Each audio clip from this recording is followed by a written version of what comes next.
कहानी की शुरुआत सन 1989 से होती है, जहां पर हैंक नाम का एक वैज्ञानिक जो कि शील्ड के लिए काम करता है, वो आयरन मैन यानी कि टोनी स्टार्क के पिता हावर्ड स्टार्क के पास जाता है, जो 3 लोगों में से एक है जिन्होंने शील्ड की स्थापना की थी। कहता है कि तुम मेरे फॉर्मूले की नकल नहीं बना सकते, ये दुनिया के लिए बहुत खतरनाक है। दरअसल आज से 25 साल पहले हैंक ने एक ऐसा फॉर्मूला बनाया था जिससे इंसान चींटी की तरह छोटा हो सकता है, और हैंक नहीं चाहता कि उसका इलाज ये फॉर्मूला दुनिया के पास जाए, क्योंकि लोग इसका गलत इस्तेमाल भी कर सकते हैं। इसीलिए वो शील्ड को छोड़ देता है। कई साल बीत जाते हैं और कहानी प्रेजेंट में आती है, जहां हम इस स्कॉटलैंड नाम का एक कैदी दिखाया जाता है जो आज पूरे 3 साल बाद जेल से छूट रहा है। उसका दोस्त लुइस उसे लेने के लिए आता है। वो कहता है कि मेरे पास एक इन्फॉर्मेशन है, मैं चाहता हूँ कि हम मिलकर चोरी करें, पर स्कॉट साफ मना कर देता है। वो कहता है कि मैं पढ़ा लिखा हूँ, अब मैं नौकरी करूँगा, मैं कोई भी ऐसा काम नहीं करना चाहता जिससे मुझे वापस जेल में जाना पड़े, मुझे अपनी बेटी का ध्यान रखना है। दरअसल उसकी एक बेटी भी है, लेकिन अब उसकी पत्नी से उसका डिवोर्स हो चुका है। वह अपनी बेटी का ध्यान रखना चाहता है, इसलिए उसने फैसला कर लिया है कि अब वो कोई भी गलत काम नहीं करेगा। वहीं दूसरी तरफ हमें डॉक्टर हैन को दिखाया जाता है, जो अब बूढ़े हो चुके हैं। वो कई सालों बाद अपनी कंपनी में जाते हैं, उस कंपनी में जिस कंपनी से अब उन्हें निकाला जा चुका है। यहाँ पर वो अपनी बेटी होप से मिलते हैं, जो बोर्ड ऑफ मेंबर्स में से एक है। वो डर्रे क्रॉस के साथ मिलकर इस कंपनी को चलाती है। डर्रे क्रॉस कभी डॉक्टर हैंक के अंदर काम किया करता था, पर अब वो इस कंपनी का हेड है। वो यहाँ पर सबको बताता है कि डॉक्टर हैंक इसने एक बहुत बड़ी खोज की थी जिसमें इंसान को चींटी की तरह बनाया जा सकता था, पर इसके बारे में कभी भी दुनिया को नहीं बताया गया। पर अब मैंने वैसा ही एक दूसरा सूट बना लिया है जिसका नाम है येलो जैकेट। इससे पूरी दुनिया की सुरक्षा विभाग प्रणाली पूरी तरह से बदल जाएगी। डॉक्टर हैंक डर्रे को समझाने की कोशिश करते हैं कि दुनिया के लिए बहुत खतरनाक हो सकता है, लेकिन डैरन उनकी कोई बात नहीं सुनता। उसके जाने के बाद डॉक्टर है अपनी बेटी होप से पूछते हैं कि वो किस हद तक कामयाब हो चुका है। होप कहती है कि वो चीजों को छोटा कर सकता है, और वो जिंदा चीजों को छोटा नहीं कर सकता। आप एंटमैन सूट मुझे दे दीजिए और मैं सब कुछ ठीक कर दूंगी। और डॉक्टर हैंक साफ साफ मना कर देते हैं। वो कहते हैं कि मैं तुम्हारी जिंदगी को रिस्क में नहीं डाल सकता, इसके लिए मैंने एक इंसान को ढूंढ लिया है। वहीं स्कॉट को दिखाया जाता है, जो जॉब करना चाहता है, और उसके क्रिमिनल रिकॉर्ड की वजह से उसे कोई भी जॉब नहीं देता। इसीलिए अपने दोस्त लुई से कहता है कि तुम्हारे पास जो इन्फॉर्मेशन थी वो मुझे बताओ। उसका दोस्त बताता है कि यहाँ पर एक घर है जहाँ पर एक बूढ़ा आदमी रहता है, जिसके घर के बेसमेंट में एक बहुत बड़ी तिजोरी है। वो एक हफ्ते के लिए बाहर जा रहे हैं, और अगर हम उस तिजोरी को खोल दे तो हम मालामाल हो सकते हैं। स्कॉट चोरी करने के लिए तैयार हो जाता है। रात को वह उस घर के अंदर दाखिल होता है और बड़ी सफाई से वो उस तिजोरी तक पहुंच जाता है। इस तिजोरी को कोई भी आम चोर नहीं खोल सकता, लेकिन स्कॉट बहुत ही इंटेलिजेंट होता है। वो अपने काम में माहिर है, इसीलिए उस तिजोरी को खोल देता है। और जब वो अंदर जाकर देखता है तो वहाँ पर एक भी पैसा नहीं होता, बस एक अजीब सा सूट पड़ा होता है, जो स्कॉट को मोटरसाइकिल सूट लगता है। स्कॉट निराश होकर उसी सूट को लेकर वहाँ से निकल जाता है, और घर आकर बाथरूम में जब वो उस सूट को पहनता है तो वो देखता है कि उसके हाथ में बटन्स हैं। जैसे वो उस बटन को दबाता है, वो चींटी की तरह छोटा हो जाता है। वो बाथटब के अंदर होता है, और बाथटब अब उसे एक बहुत बड़ी दुनिया दिख रही होती है।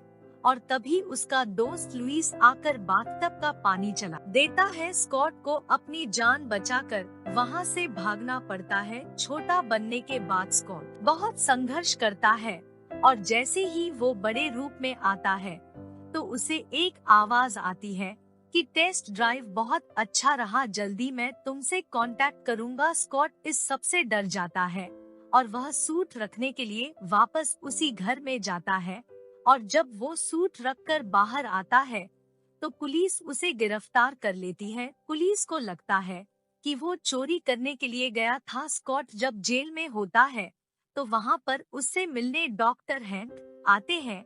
वो कहते हैं, मैंने तुम्हें कहा था ना कि जल्दी मैं तुमसे कांटेक्ट करूंगा। वो बताते हैं कि मैंने जानबूझकर तुम्हें अपने घर में चोरी करने दिया। मैं तुम्हारा टेस्ट लेना चाहता था जिसमें तुम पूरी तरह से कामयाब रहे। अब तुम्हारे पास दो रास्ते हैं, या तो तुम मेरा साथ दो या पूरी जिंदगी यही जेल में रहो। इसके बाद वह अपनी सेल में वापस चला जाता है और तभी वो देखता है कि उसके सामने दो चींटियां उसी सूट को लेकर आती है जिससे सूट को पहनकर वो छोटा हुआ था। ये बहुत ही छोटा सूट होता है और अगले पल सूट बड़ा हो जाता है जिसे पहनकर स्कॉट जेल से निकल जाता है। अगले पल उसके सामने काफी सारी चींटियां आती हैं जिनसे स्कॉट डर जाता है। तभी उसे डॉक्टर हैन बताते हैं कि ये चींटियां हमारी साथी है। यहाँ पर ही एक उड़ने वाली चींटी आती है जिसके ऊपर बैठकर स्कॉट यहाँ से निकल जाता है। अब वो डॉक्टर हैन के घर पहुँच जाता है जहाँ उसकी बेटी होप भी होती है। होप को लगता है कि स्कॉट की जरूरत नहीं है, यह काम वो खुद कर सकते हैं, पर डॉक्टर हैन को स्कॉट पर पूरा विश्वास है। वह कहते हैं कि बहुत अरसे से मैं तुम्हारे ऊपर नजर रखे हुए हूँ। जिस तरह से तुमने अपनी आखिरी चोरी की थी उससे मैं बहुत इम्प्रेस हो गया था। वो एक आधुनिक टेक्नोलॉजी का लॉक था जिसे तुमने बड़ी आसानी से खोल दिया। स्कॉट को कुछ समझ नहीं आता। वो पूछता है कि आखिर यहाँ पर हो क्या रहा है। डॉक्टर उसे बताते हैं कि आज से 40 साल पहले मैंने एक सूट बनाया था जिससे इंसान छोटा हो सकता था, लेकिन मैंने दुनिया से उसे छुपा कर रखा था क्योंकि उसका गलत इस्तेमाल ना हो सके। उसी दौर में मेरा एक असिस्टेंट था जिसका नाम डर्रे है। डर्रे को जब मेरे इस काम के बारे में पता चला तो उसे धुन सवार हो गए कि वो मेरे सूट की नकल बना सके और मैंने उसकी कभी मदद नहीं की और ना ही कभी एक्सेप्ट किया कि मेरे पास इस तरह का कोई भी सूट है। उसने इस सूट की नकल बना ली है, वो बहुत करीब है और मैं चाहता हूँ कि तुम उस सूट को वहाँ से चुरा कर ले आओ, साथ ही सारा डेटा भी नष्ट कर दो। अगर हमने ऐसा नहीं किया तो डेरिन पूरी दुनिया में तबाही मचा देगा। स्कॉट डॉक्टर हैन की बात मान जाता है क्योंकि वो अच्छा काम करके अपनी बेटी की नजरों में हीरो बनना चाहता है। इसके बाद स्कॉट की ट्रेनिंग शुरू हो जाती है। उसे सिखाया जाता है कि किस तरह से छोटे से बड़ा और बड़े से छोटा हुआ जाता है। साथ ही यहाँ पर जितनी भी चींटियाँ होती है ये कान में एक गैजेट लगाकर उन सब चींटियों को कंट्रोल कर सकते हैं और ये इतना आसान नहीं होता है। स्कॉट कई बार ट्राई भी करता है लेकिन वह पूरी तरह से असफल रहता है। डॉक्टर हैन की बेटी होप ये आराम से कर सकती है। वो चाहती है कि वो एंट मैन सूट पहनकर डेरेन की येलो जैकेट को चुरा कर ले आए और उसके पिता नहीं चाहते क्योंकि वो अपनी बेटी को नहीं खोना चाहते हैं। उन्होंने ऐसी एक मिशन में अपनी पत्नी को खो दिया था जिसके बारे में वो कभी भी अपनी बेटी को नहीं बताते, इसीलिए उनकी बेटी हमेशा उनसे नाराज रहती है और एक यही कारण था कि उसने अपने पिता को उन्हीं की कंपनी से निकाल दिया था क्योंकि वो उस कंपनी की चेयरमैन है। वहीं दूसरी तरफ डेरेन को दिखाया जाता है जो अभी भी जीवित चीजों को छोटा करने में कामयाब नहीं हो पाया। वो लगातार कोशिश कर रहा होता है और अब उसे कामयाबी मिल जाती है। वो एक बकरी के बच्चे को बहुत छोटा बना देता है, यानी कि वो अपने एक्सपेरिमेंट में पूरी तरह से कामयाब हो चुका है। वही स्कॉट को दिखाया जाता है जो अभी भी चींटियों को कंट्रोल करने में बहुत स्ट्रगल कर रहा होता है, पर होप उसे समझाती है कि तुम्हें पूरा ध्यान लगाना होगा और होप की बात समझने के बाद वो पूरा ध्यान लगाता है और चींटियों को कंट्रोल करना सीख जाता है। उसकी ट्रेनिंग खत्म हो चुकी है। डॉक्टर हैंक उसे एक डिवाइस की फोटो दिखाते हैं और बताते हैं कि जब मैं शील्ड में था तब मैंने इस डिवाइस को इजाद किया था जो इस वक्त हावर्ड स्टार्क के किसी गोदाम में धूल चाट रहा है। ये डिवाइस हमें डर्रे की येलो जैकेट को चुराने में मदद करेगा और इसके बाद वो उस जगह पहुंच जाता है जहां पर वो डिवाइस है। लेकिन यहाँ पर फैल्कॉन होता है। फैल्कन को पता चल जाता है कि यहाँ पर कोई घुसपैठिया पहुंच चुका है, इसीलिए वो उस पर हमला कर देता है। डॉक्टर हैंक एक उसे वापस आने के लिए कहते हैं। वो कहते हैं कि तुम अपना सूट खो दोगे, लेकिन स्कॉट उनकी बात नहीं मानता। वो फैल्कन का सूट खराब करके वहाँ से निकल जाता है। वापस आने पर डॉक्टर हैंक उसे बहुत डांटते हैं। वो कहते हैं कि तुम अपना सूट खो सकते थे और तभी वो टेबल पर उस डिवाइस को रख देता है जिसे लेने के लिए उसे भेजा गया था। यह देखकर डॉक्टर हैंक और उनकी बेटी होप बहुत इम्प्रेस हो जाती है। इसके बाद स्कॉट अपने उन दोस्तों को भी बुलाता है जिनके साथ पहले वो चोरी किया करता था और वो भी अब इस प्लान का हिस्सा है। ये सब एक प्लान बनाते हैं कि किस तरह से सूट चुराना है और किस तरह से इन्हें पूरे डेटा को मिटाना है। ये काम इतना आसान नहीं होगा क्योंकि वहाँ पर सिक्योरिटी बहुत टाइट है। स्कॉट वहाँ पर एंटमैन बनके अपनी एंट फौज के साथ उस बिल्डिंग के अंदर घुस जाता है। वहीं होप को दिखाया जाता है जो उस डिवाइस को जो स्कॉट फैल्कन को चकमा देकर लाया था उसे मेन सर्वर के साथ जोड़ देती है, जिससे अब यहाँ के सिस्टम का कंट्रोल इनके पास भी है। दूसरी तरफ एंटमैन यानी कि स्कॉट को दिखाया जाता है जो यहाँ पर सर्वर के बहुत बड़े हिस्से को पूरी तरह से बर्बाद कर देता है, जिसके अंदर उस सूट का जिसका नाम ये जैकेट है, साथ ही उस लिक्विड का जो येलो जैकेट को यानी कि किसी भी इंसान को बड़े से छोटा करने के लिए बहुत जरूरी होता है, उसका पूरा डेटा है जो अब नष्ट हो चुका है। स्कॉट यहाँ पर बहुत जगह बॉम्ब्स भी लगा देता है और अब वो उस सूट को हासिल करने के लिए जाता है जो डर्रे के सामने है। उसी कमरे में डॉक्टर हैंक और उनकी बेटी होप भी होती है और अब स्कॉट ऊपर से पतली सी ट्यूब से उसे येलो जैकेट को लेने के लिए कूदता है, पर जैसे ही वो उस तक पहुंचता है डर्रे उसको वहां से हटा देता है और अब एंटमैन यानी कि स्कॉट उसकी कैद में है। डर्रे डॉक्टर हैंक उनको कहता है कि मुझे हमेशा से सूट की तलाश थी, मैं चाहता था कि मैं इसको पहनूं पर तुमने इसे एक चोर को पहनाया। दरअसल स्कॉट ने 3 साल पहले जो चोरी की थी वो एक ऐसी कंपनी में की थी जो लोगों का पैसा खा रही थी। उसने उनके सिस्टम को हैक करके सबके पैसे लौटा दिए थे, जो कि कहीं ना कहीं एक अच्छाई का काम था। साथ ही स्कॉट जिस तरह से अपनी बेटी को पाना चाहता है, उसकी नजरों में हीरो बनना चाहता है, डॉक्टर हैंक भी अपनी बेटी को वापस पाना चाहते हैं, उसका विश्वास जीतना चाहते हैं।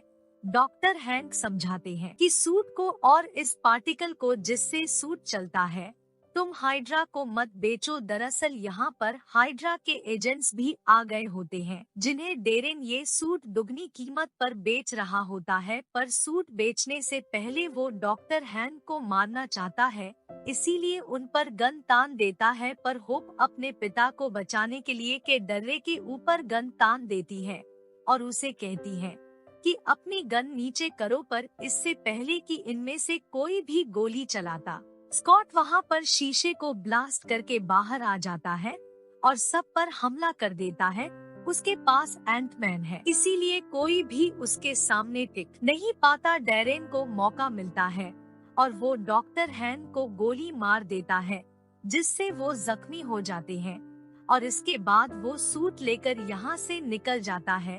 वो हाइड्रा के एजेंट्स के साथ हेलीकॉप्टर में यहाँ से निकल जाता है, लेकिन स्कॉट भी उसका पीछा करते हुए हेलीकॉप्टर में पहुंच जाता है, जहां पर डेरेन उस येलो जैकेट को पहन लेता है। इसके बाद इन दोनों के बीच में घमासान लड़ाई होती है। डर्रे के येलो जैकेट में बहुत ही आधुनिक और खतरनाक हथियार होते हैं, जिनसे स्कॉट तो बच जाता है, लेकिन उसके अपने ही आदमी जो कि हाइड्रा की टीम होती है, वो सब के सब मर जाती है। वही बिल्डिंग के अंदर डॉक्टर हैंक और उनकी बेटी फंसी हुई है। उन्हें पता है कि यहाँ पर ब्लास्ट होने वाला है। डॉक्टर हैंक इनके पास एक की रिंग होती है जो कि एक टैंक होता है।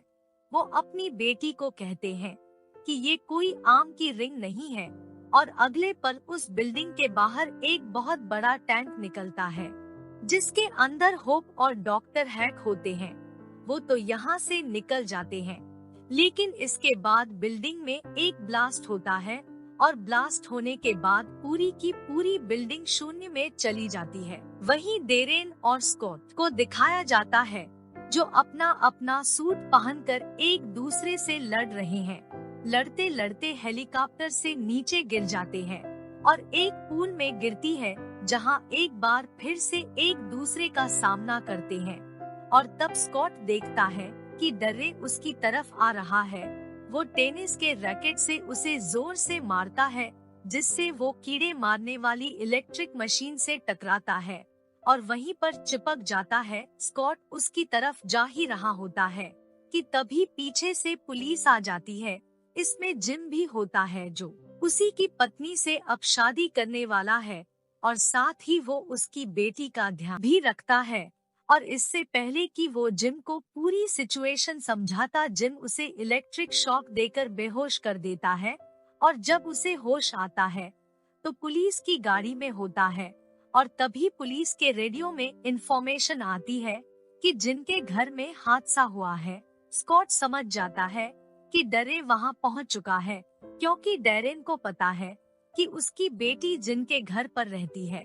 स्कॉट भी अपना हेलमेट पहनकर छोटे रूप में एक बार फिर से उस कमरे में पहुंच जाता है जहां पर उसकी बेटी और डेरेन है। यहाँ पर डेरेन और उसके बीच में एक बहुत ही घमासान मुकाबला होता है और तभी जिम भी अंदर आ जाता है और जब वो डेरेन को देखता है तो पूरी तरह से डर जाता है। उसे समझ में आ जाता है स्कॉट जो भी कर रहा था सबकी भलाई के लिए कर रहा था और अब डेरेन के आगे जिम और स्कॉट की बेटी होती है। वो स्कॉट की बेटी को मारना चाहता है पर इससे पहले कि वो ऐसा करता, स्कॉट बहुत छोटे रूप में मॉलिक्यूल से होता हुआ उसके सूट के अंदर चला जाता है और उसके सूट को पूरी तरह से तबाह कर देता है, जिस वजह से उसके सूट में चिंगारियां निकलना शुरू हो जाती है और वह छोटा होकर गायब हो जाता है। साथ ही स्कॉट भी उसके साथ गायब हो गया है। दरअसल ये सब क्वांटम दायरे में चले गए। ये एक ऐसा दायरा, एक ऐसी दुनिया होती है जहाँ पर समय और अंतराल के बारे में इंसान को कुछ भी पता नहीं चलता, वो हमेशा के लिए खो जाता है। यहाँ पर स्कॉट को अपनी बेटी की आवाज भी आ रही होती है और तभी उसे डॉक्टर हैंक की बात याद आती है। जब वो रेगुलेटर को छेड़ रहा था तो उन्होंने कहा था कि इसे कभी मत छेड़ना, नहीं तो तुम क्वांटम दायरे में चले जाओगे। और अब स्कॉट उसी रेगुलेटर में जिसे छेड़ने के लिए डॉक्टर हैंक ने उसे मना किया था, उसमें वो डिस्क लगाते हैं जिससे चीजें छोटी और बड़ी हो जाती है और उसे लगाने के बाद वो अपने हाथ का बटन दबाता है जिससे चीजें रिवर्स हो जाती है और वो असली दुनिया में आ जाता है और इस तरह से उसकी जान बच जाती है। और स्कॉट जो हमेशा से अपनी बेटी की नजरों में एक हीरो बनना चाहता था, अब वो अपनी बेटी के लिए एक हीरो है। इसके बाद दिखाया जाता है कि डॉक्टर हैंक ये देखकर हैरान होते हैं कि स्कॉट क्वांटम दायरे से बाहर आ गया। दरअसल उनकी पत्नी भी एक मिशन के दौरान दायरे में चली गई थी जिसके बाद वो कभी भी बाहर नहीं आई और अब डॉक्टर हैंक को लगता है कि जब स्कॉट बाहर आ सकता है तो हो सकता है कि उनकी पत्नी भी बाहर आ जाए और ये मूवी यहीं पर खत्म हो जाती है।